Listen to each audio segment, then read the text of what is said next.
Hey guys, welcome back to another tutorial on Catia V5, and in this tutorial I'm going to show you how you can use this underused option in Catia V5 called Autofillet. So it's a very good option when you have this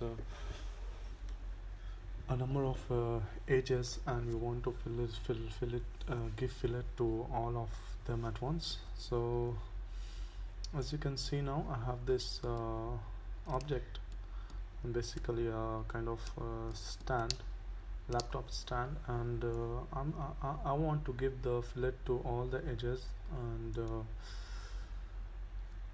if I start selecting single edges, then it's gonna take a lot of time. So what we're gonna do is we go to insert, go for advanced dress up, select auto fillet, and you see the selection type is current solid.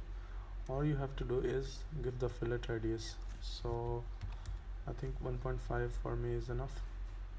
Let's preview it.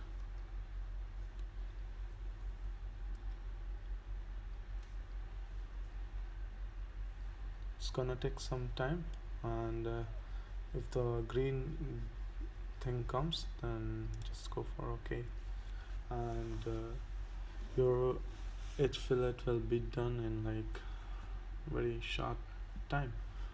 And if you want to select single edges and then do the fillet, then it's gonna take a lot of time. So here comes the auto fillet option in handy. I hope you guys find it useful in your design.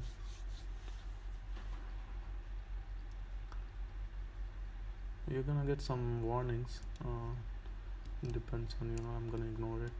So you can see I got all my fillets perfectly done.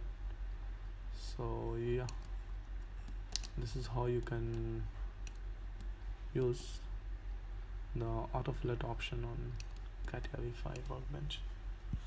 Hope you guys like this video, and if you have any doubts, make sure you comment down below, and make sure to subscribe. Thank you so much, and peace.